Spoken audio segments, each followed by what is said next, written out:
Discussions in this show are for entertainment and educational purposes only and should not be construed as specific recommendations or investment advice. Always consult with your investment professional before making important investment decisions. Securities offered through registered representatives of Cambridge Investment Research, Inc., a broker-dealer and member of FINRA and SIPC. Advisory services through Cambridge Investment Research Advisors, Inc., a registered investment advisor. Cambridge and neither SmartPro Financial nor Bridgeway Wealth are affiliated.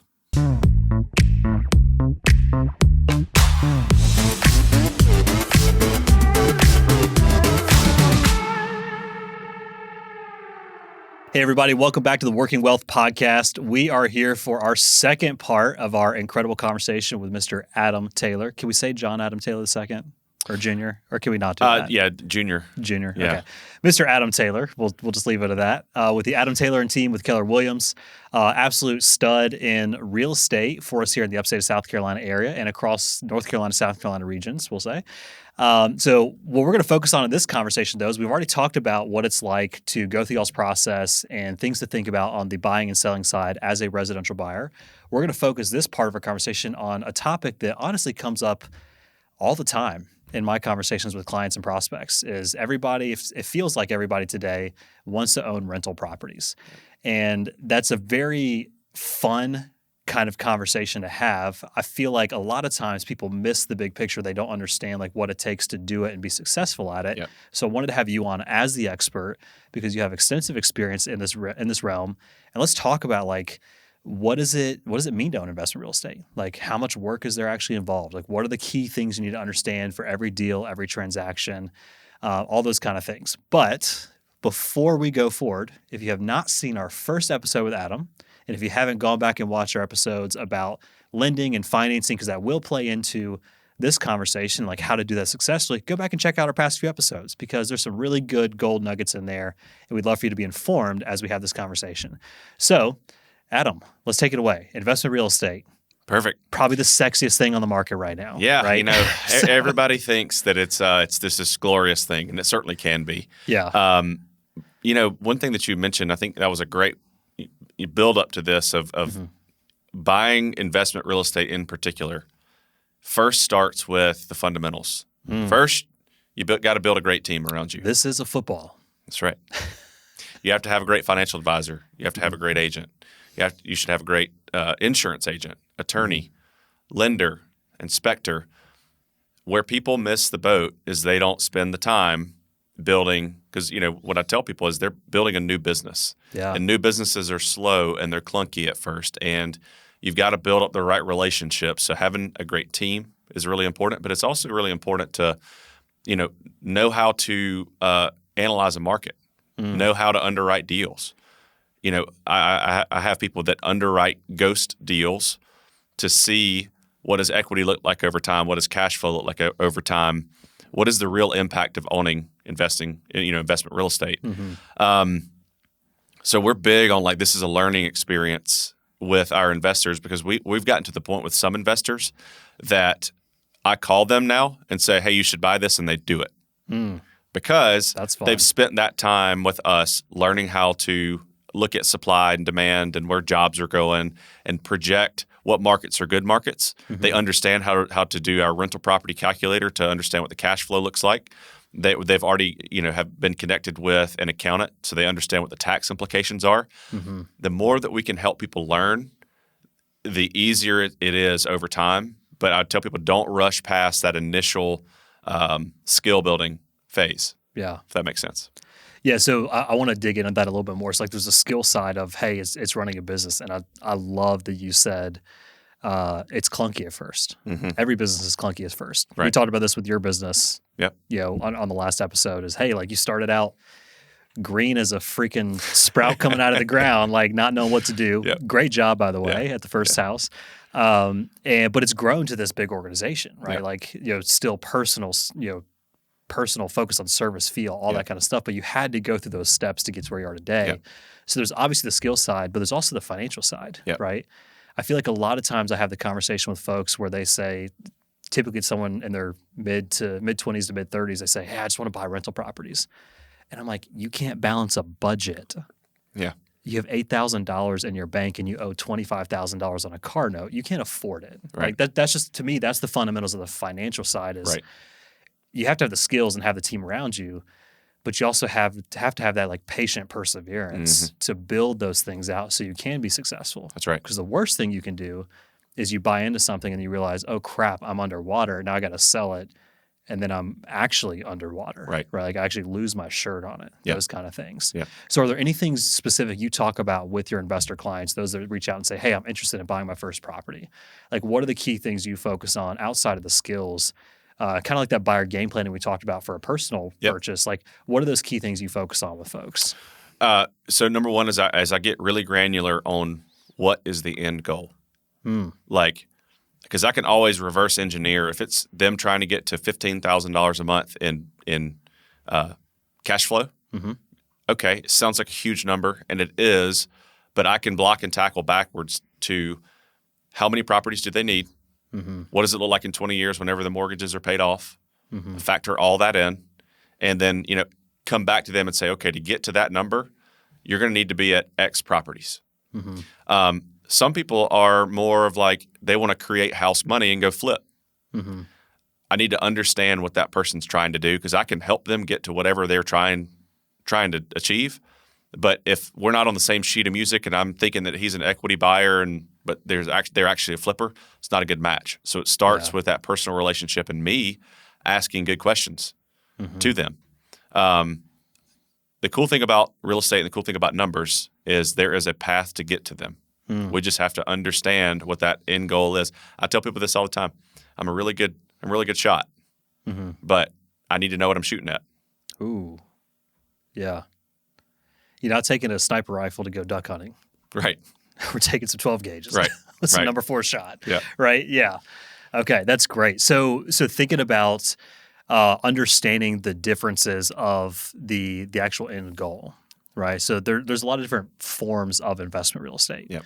You have residential properties, you have commercial properties, you have long-term rentals, mid-term rentals, short-term rentals. Yep.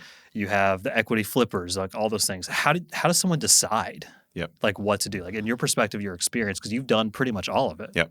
You have done all of it, right? Yep. So like what would you say are the key things for people to evaluate if they're thinking, hey, like I want to get into owning some kind of real estate asset, house, property, building, whatever. Where should they start to identify those things? It's kind of back to their own personal situation. So, for example, I'll give you a great example here. We're currently working with an investor. 2 investors are both W-2. Okay. So they're at this point and they're both very happy at their job. They're not really worried about immediate cash flow. They don't want to be a whole lot negative monthly. They're equity buyers long term. And so after it took us, and I felt like I was having to dig and dig and dig in this initial conversation to get to what was most important to them. And I finally asked the question, I'm like, well, why wouldn't you just Airbnb your existing house? Because this is what we found out they wanted to do. And then go buy a bigger home for your family, have more of a lifestyle home. And, the reason that we brought up Airbnb is our long-term rents right now are not cash flowing a ton because of where interest rates are. Yeah. Rates are eating up a lot of cash flow. But if you want cash flow, then mid to short-term rentals are fantastic right now. So basically what the plan that we created for them is they're happy at the W-2 jobs. They don't need the cash flow, but they also want to take care of their existing property and make it a short-term rental and then use all of that cash flow and buy a bigger home because they have 3 babies under 3. They got 3 under 3. Wow. Okay. That's some complexity right there. So anyway, but it just takes understanding that person's unique position, or maybe we've come across this people as well. I'm on the corporate ladder and I hate it. I need to make $10,000 a month of passive income from real estate. In the next 10 years. Yeah, I want to replace my income so that I can get off the corporate wheel. So everybody's situation is different, and me asking good questions, I can usually get pretty close to a game plan for them. Yeah. So in general, if you have the folks that are, say, more comfortable, secure, they're just looking to maybe diversify, get some money placed somewhere, they understand the long-term playoff. Yep.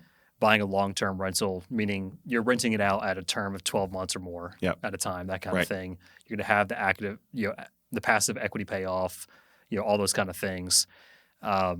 That's good for that situation. But if someone's looking for that immediate cash flow, you're looking more short-term, midterm, maybe a flip, things like that. Yep. And if you're really patient, you've got a lot of time, a lot of capital to work with too. Maybe that's like land and doing development projects, those kind of things. Exactly. So a great example is the first house my wife and I ever bought, which usually turns out to be one of the best assets that somebody ever owns is their first home. Mm-hmm. You've seen it. Yep. And in that example, I could probably rent out my home long term for about $1,850 to $1,900 a month. Mm-hmm. But we're making almost double that doing short term. Yeah. Now it's more active management. Mm-hmm. We have to clean it. We have to turn it. We have to put high end finishes in there like the plantation shutters and the upgraded kitchen and all this stuff. But it is paying us double. Mm-hmm. And for us, me running being self-employed, running a business, cash flow for me is everything. Right. So, and it gives other people in my team and my organization other opportunities. Mm-hmm. For example, I've bought several short midterm rentals. Well, I hire 2 ladies on our team who have their own LLC consulting for short and midterm rentals now. Mm-hmm. So it's unlocked another income stream for them. Mm-hmm. The world of real estate is so cool because whenever you get in, you see how vast the world is, and it gives so many other people more opportunity than they ever thought they would have. Mm-hmm. I love that. So 2 things I want to pick out of there is you kind of mentioned the passive income piece, and I want to dig into that more and play with that a little bit because we have the same mindset about that. But I want to clarify a couple things around what is passive income, right? From my perspective, the actual definition of passive income is not what most people think of it as. It just refers to Schedule E income on your tax return, meaning you're not actively trading your time for dollars, and you get to avoid self-employment taxes on those revenues, those profits that come through. That could be from real estate, that could be from partnerships, that could be from S corporation dividends. There's a lot of different formats of where that money comes in to your certain tax forms, and that really just relates to not paying certain types of taxes on that money you receive, right? I think a lot of people think about passive income as I don't have to work for this money. So let's break that down from your experience, because you have how many doors right now in your portfolio? 32. 32 doors. And that's a mix of some long-term residential, some short and midterm residential, some commercial, right? Some land. Yep. Storage unit. Yep. I'm going to be working on that kind of stuff. Yep. So how passive is passive income from your experience? It takes a lot of planning and preparation, of course, of like where is this thing going and why? I personally would like to tell people, a lot of people are like, when they buy their first one, I'm going to self-manage it just because I can't afford it. I need that extra 10%. I'm like, well, yeah, maybe. But also, too, you're probably setting it up. You're not building the right rhythms for scale in the future because you're not going to be able to in the future. My passive income is not passive. But I have hired the appropriate people to take care of it for me. Because I am all about growing for scale and sustainability. And the more I can grow and scale with the people that manage my properties for me, the bigger the portfolio can get. Mm-hmm. So to answer your question, it's not overly passive. Yeah. Do you have any horror stories? Oh, yeah. And not trying to like just pick on that, like, because obviously it's an incredible opportunity in business, right? Yep. I feel like a lot of people, they don't understand what they're getting into, and they spend every single dollar and every cent to buy that first one or the second one or the third one, whatever, and they don't have any kind of reserves, water heater, HVAC, et cetera, holes, roof, all those things, and just like it creates more problems. So it's not truly passive of like walk away, don't have to deal with it. Yeah, that's right. Thing. Okay. Yeah, I'll tell you my horror story. Go for it. Yeah. All right. Yeah. So whatever you're comfortable with. So we had a person who had like an actual mental breakdown inside of one of the condos that we own. Oh gosh. And thank goodness I had a great insurance agent because holes in the walls, all the appliances were thrown out into the yard, just kind of crazy stuff. Well, we paid our deductible. Our whole unit got fixed, and we also had opted in to loss of rents coverage. Okay. So for 3 months as it was getting renovated, I got a check from the insurance company because I had opted in to loss of rents coverage. Fantastic. And so that's a way to mitigate your risk as a landlord in case of things, because things are going to happen. It's separating out the emotion of like, this is not your home. this is an investment vehicle. And I see a lot of people that get really attached to their properties, and they can't handle anything like what happened to me. Right. Number one, because they didn't protect themselves from an insurance perspective. Number two is they're too attached to it. Yeah. So making sure if you're going to be doing this as an investment, right, like as a business entity, not your personal property, personal home, having that emotional separation is going to be key for success. Absolutely. Good. Absolutely. The more that you can look at it objectively rather than having emotion involved, that's also building better rhythms and scale, for future scale if that's what the person wants. Yeah, perfect. Love that. And I would say that probably goes back a lot to just the way you set up those initial conversations of, well, let's figure out like why we're doing this, right? If your goal is that long-term hold, understand the carpet's going to get worn out, right? You're going to have more issues with light bulbs and, whatever, maybe like filters in your HVAC, all that kind of stuff. It's just stuff is going to happen, just like if you're living in the house. But someone's probably not going to take care of it as good as you would. Right. Same with the short term, right? Appliances are going to get broken. Dishes are going to get broken. Maybe silverware disappears, right? Those kind of things. Yes. But that's okay if you plan for it accordingly and go through like the buyer game planning process you guys use to make sure we understand, well, what are our numbers? What's our goal? What's our focus? Now let's find the right thing. That's going to be essential for your long-term success with that. That's right.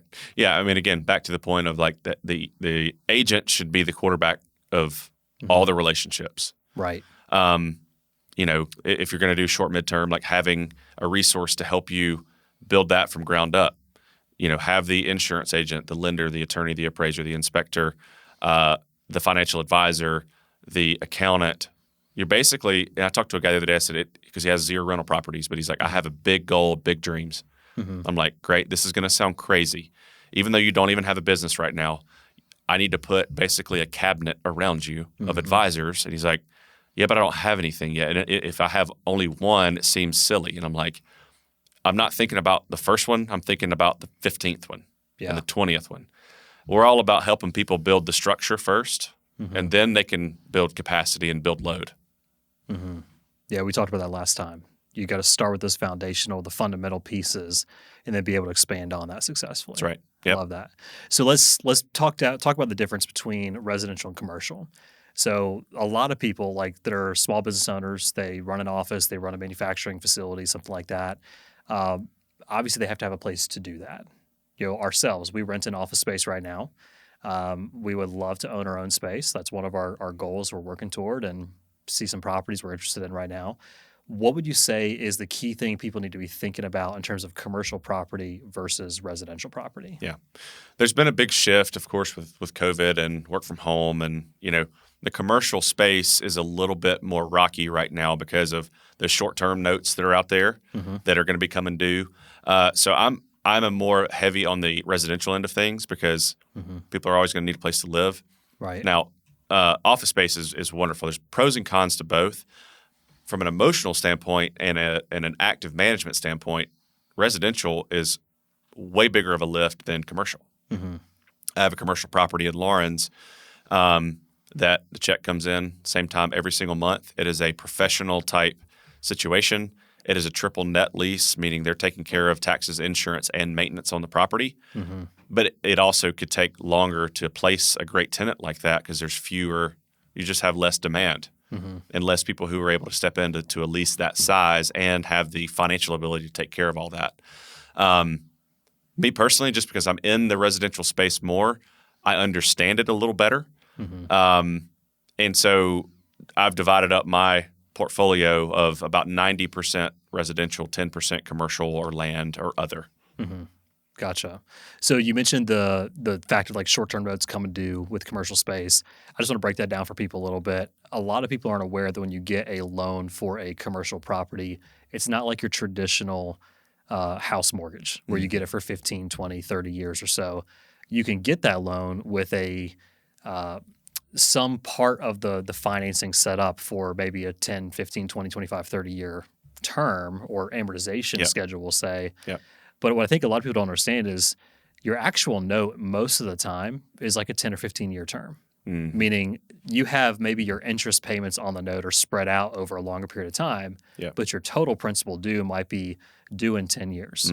So like the big issue we have right now in the commercial space is especially massive commercial developments, right? Like everyone that built these big office complexes, built these big manufacturing or industrial complexes over the past 15 years, they might have gotten a short-term note, meaning 10 or 15-year note, where they pay regular payments those first 10 years, but it's not designed to be paid off in those 10 years. It's designed to have a massive balloon payment, meaning you might still owe $500,000 at the end of the 10 years that you weren't designed to necessarily pay off, but now you owe this at 10 years. And the big issue we have now is interest rates skyrocketed so much that the traditional process in the past was you just get close to the term, you refinance. Well, now if you refinance it and your actual cost of loan went from $25,000 a month to $45,000 a month for whatever your loan terms are, that puts a lot of businesses under, right? And that's where we're seeing a lot of defaults on commercial property right now, which is creating a much bigger economic issue in the commercial space. Exactly. Nate, that's perfect. That's exactly what's going on. So thinking about that, do you see, and I know residential is more your focus, like you said, 90% of your portfolio is that side, but you do have a lot of experience in this space on the commercial side. So what do you see as the future for that? Like, do you think there's an opportunity for people to get into commercial and make more money down the road, whether it's office, industrial, storage, et cetera? Like, what does the future hold for that in the next 10 to 15 years? It's a great question. There's really four pillars of investing in real estate, whether it's residential, commercial, anything. There's, of course, equity over time. There's cash flow, of course, monthly. There's the tax benefits, and then there's rent appreciation / tenant pay down. It's really kind of the four pillars of that. So I am all about building a balanced portfolio. For example, you may also speak in baseball terms too. Sometimes you might want to have some singles and doubles mixed in with your grand slams. So, for example, we know that the residential market is steady, it's stable, but you're not going to get rich off of one single family home. You might get, you might do well on it, but it's not going to be generational. But it's going to be steady. Right. And so I like to maybe mix in some of those steady type properties, 3, 4, 5, 6, and rental properties, even if they're short, mid, long term, whatever, doesn't matter. That combined with commercial, because they kind of start acting as an insurance policy on each other. So if you lose a tenant in your commercial building, it takes a while to get somebody, because again the buyer pool is less on somebody who can afford that big payment, who can take care of the taxes, insurance, and maintenance. If you've got the other side of the wheel, those residential investments that are kind of balancing that out, it makes it more sustainable and the ability to sustain any type of another COVID or another major downturn. And then when those things are working together and you've got all of them filled, you're really starting to hum along at that point. So I love building equity type properties, cash flow type properties. It's just like diversifying a portfolio just through real estate. Yeah, you hit the nail on the head right there. I was going to say diversification. Like it's how do you spread the peanut butter across the entire slice of bread, That's right. Right? Like that's the way to make sure you cover your bases. Right. And that's really important. Any type of investing is just how do we manage risk, right? Everything in life has risk. Driving here today had risk. Now it's less risk than other activities I could do, but there's still risk associated with it, right? So that's really, really important to hone in on.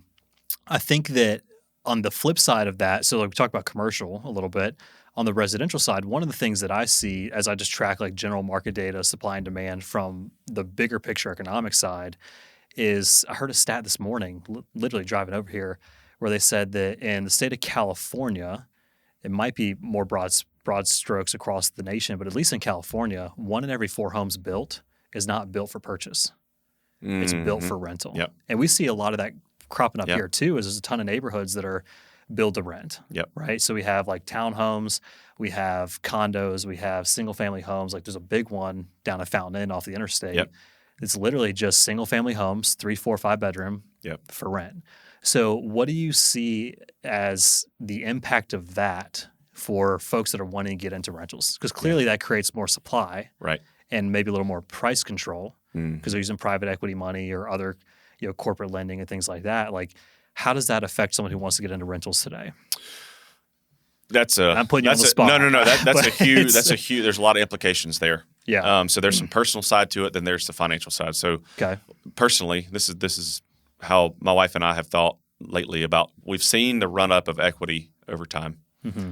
Things are basically. I don't know how our children are going to be able to afford homes if things continue to go in the same way. Yeah. That they're going now. So Very common conversation right now. I think it's a burden that I've taken on to I want to buy properties for my children, like not just investment properties, like properties that I would put them and their families in to that level.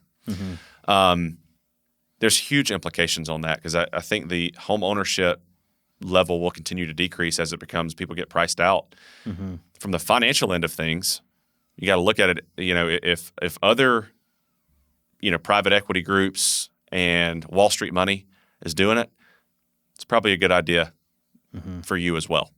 Right. When you look at supply and demand, we have seen a little bit of downward pressure on demand because of an abundance of supply. Yeah. But when you look at any sort of recent census data, U-Haul data, U-Haul is actually a great one to track for inbound net migration of orders that come into the area. So whether it's U-Haul data, census data, bigger pockets data, demand-wise, we're top 5 in the country easily, probably top 3 For the upstate. Wow. Okay. In the United States. So, yes, the downward pressure on supply, but also too, the market will kind of regulate itself. But as you look to maybe not just long-term rent, look at the trends. For example, 2 of our Airbnbs both had people from Vegas in them for 4 months. And they ended up purchasing with us. But what we did is we charged a premium on rent, but also too, we kept them from renting for a year. So let's do this math real quick. Let's say it's $2,000 a month that they decide to rent for a year. It's $24,000. Yeah. Let's say they bought a $400,000 home that appreciates at approximately 6% per year. Yeah. It's another $24,000. So if we're able to give them back up either, they rent from us for 6 months, we give them back 6 months, it's $12,000. Yeah. Well, instead of them missing out on $24,000 of equity, let's say they buy with us in 6 months, we just gave them back 12. Right. So the demand is high. And demand is always going to be evolving. It might not be on the long-term rent, but then we just flex it right into short or midterm for the rental strategy. Yeah, which goes back to the diversification piece of how do you think about that long-term game from the very start? Like, what am I shooting for, right? How am I going to set up my portfolio, my strategy to make sure my long-term goal is set? Whether it's $10,000 a month in income coming in, net after taxes and everything, or if it's going to be, hey, I want to be able to do 12 flips a year and just cash flow out the wazoo, right? But going back to that with the strategy is obviously diversification, but having the right people around you is important. The boardroom mentality, the cabinet you mentioned. And one of the things that I see a lot of people miss is the tax side. I even have some good friends that in the past year or so have bought their first property as an Airbnb and thought they're going to be able to write off a lot of money. Simple question could have answered, no, you're going to be limited based on your income to X amount of dollars you can write off, just based on the actual laws of where you are. So having the right people in place and strategizing from the beginning, like you told that other guy, is, hey, I know you don't even have one yet, but you want to buy one. You still need these people in your corner. Maybe the conversations are more simple in nature, but you need to be thinking about these things because this is a business. Right. It is a separate item coming into your tax return. The IRS is going to look at that differently. How do we make sure we set this up successfully to give you the best long-term path for your goals and your needs? Totally. It's it all goes back to effective questioning and getting clear and granular, because again, whatever the target is, I and we can hit it. But the person needs to really understand not only how it's going to impact their life, but then how is it going to impact their heirs and the generations behind them. And a lot of people don't spend enough time thinking big because they're so focused on the here and now. It's that it's just a mindset shift of how do we be good stewards for hundreds of years, not just while we're here. Yeah. And that's really the key right there is the stewardship piece. Mm-hmm. I know Dave Ramsey, real famous for a lot of quotes, right? And I love that I'm one of his Smart Mr. Pros. You know, we align with his core foundations in a lot of ways. One of the things that he says that I think most people need to hear on a daily basis, probably several times a day, is there's a very simple one-word sentence to help you succeed with money, and that is no. And people have lost the ability to say no to themselves. Yep. And what I mean by that, why I bring that up is understanding to get to where you want to go, you're going to have to say no to yourself a lot. You have to say no to other people a lot. But by doing that in certain strategic places, you get to say yes to a lot more things down the road. For you guys, going back to your personal story, you said no to keeping that cushy corporate job, we'll call it, right? Maybe it wasn't as cushy as it could have been, right? But keeping the corporate job for the benefit and the beauty of getting where you are today. For me and Haley, that was 50% plus pay cuts in the first 6 years of marriage. Yep. Now I don't have to worry about it. Yep. I make on a monthly basis what I made in a year overall when I first started out of college, right? So like the reality is people have to understand what is that long-term goal, and working with a qualified agent, having the right people in your corner, like Adam Taylor and team, and all the other people you can put around people is one of the most successful ways they can position themselves to be on that right path. Yeah. So I was just say delaying gratification is an art that people have lost. Yeah. It got to the point, it was really funny. Almost to a fault. You and I chatted about this. We did buy our forever home last year. Yeah. We kept delaying gratification, delay. And at a certain point, you were like, "Hey, when are you going to treat yourself? When are you going to cash in on some of this?" Yeah. And it got to the point where my wife was obviously joking with me. She goes, "If you come home with another dang rental property and not a home for us, I'm leaving you." I love Kimmy so much. She's quieter, but she's going to throw it in there. That's right. That's right. But the cool thing with that is if you build it the right way, our absolute dream home is far more expensive than we ever planned on spending, but it also has 2 income streams on it, which is awesome. So it helps me offset the mortgage. Right. Is fully covered by our investment properties. And it's because for 4 years, I put my head down and I said no to things. I said, no, let me build this solid foundation. I'm going to build this structure for us so that we can build capacity and we can build load and I can not have to use active income to pay for my dream home. Yeah. Not a lot of people are willing to absolutely commit to it, though, because it is hard. It's really hard. Oh, yeah. And so, I'm living proof that 4 years can change your life, and the power of saying no so that you could say yes to bigger and better things can happen. I love it.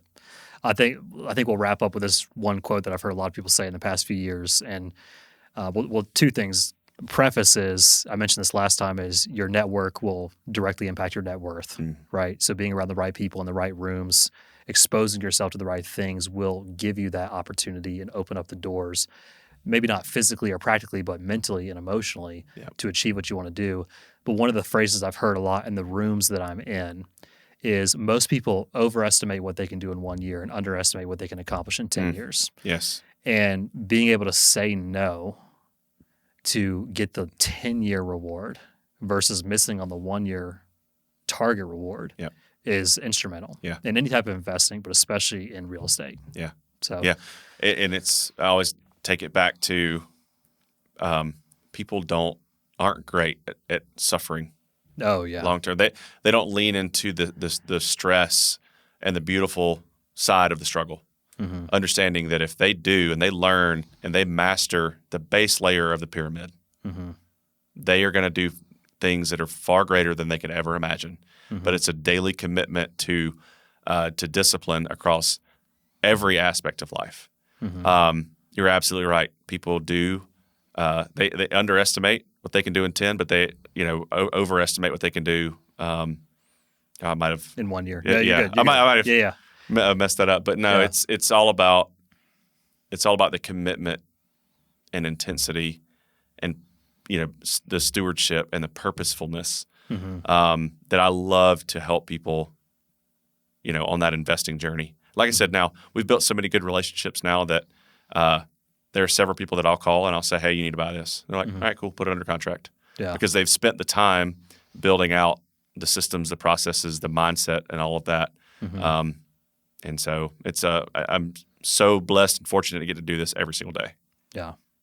Awesome. Well, we're glad to have you in. We really appreciate your time. Thank you, man. I know it means Enjoyed a lot to carve out 2 hours to record some things here. Yeah, it's great. I fully believe that we're going to have tremendous value laid onto the people that listen to this, and the impact and the legacy that creates by opening up doors and vision for other people to see what is possible. Yeah. We can't count that, right? Yeah. So I really appreciate you coming, taking the time. Yeah. Just to close us out, thank you for joining us. If you want to get in touch with Adam, give your phone number and email again real quick. Yep. Phone number 864-981-0222. Email is realadamtaylor@kw.com. Real is in real estate, REAL, adamtaylor@kw.com. Awesome. Perfect. Thank you, Adam, for joining us. If you haven't watched our past few episodes, like we've said, go back and check them out. Like and share those episodes. We'd love to get our reach out even more so we can help more people like yourself and also help more people like Adam succeed in business. So thank you for tuning in, and we'll catch you on the next episode.